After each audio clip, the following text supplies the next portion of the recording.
University Makerere okujaguza emyaka 10 ng'etandikibwawo wateereddwawo okusaba okwenjawulo kwa University okusobola okugenda mu maaso emyaka emirala 10. Okusaba kubadde mu Freedom Square okulembeddwamu omusumba Robert Kayanja owa Miracle Center Cathedral.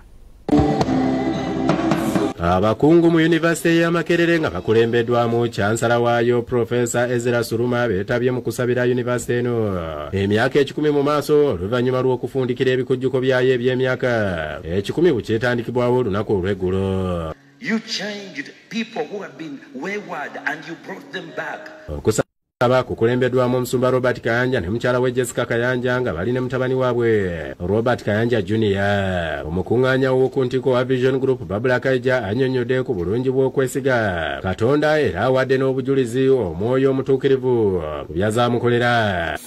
You're going to be promoted. I see a promotion.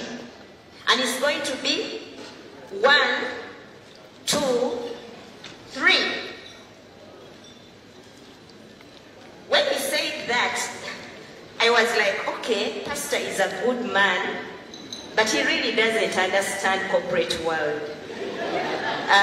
Because when he was saying that all the positions were full, the workers were good, so I'm like, okay, his wish is good for me. He's a good man, but really he doesn't understand these things.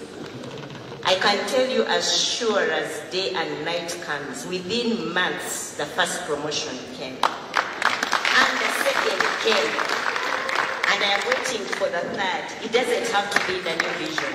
Amyuka chansala wa Makerere Professor Barnabas Nawangwe yeebazizza omusumba Kayanja olw'okuwonga emirimu egitambula mu University eri Katonda era neeyama bulijjo okwongera obuyiiya ku University eno nga baluŋŋamizibwa omwoyo omutukuvu. That as we enter the next 100 years of Makerere University, we are indeed going to put God first in everything that we do. That we put our trust in God that this university can become even stronger, become even better in the next 100 years.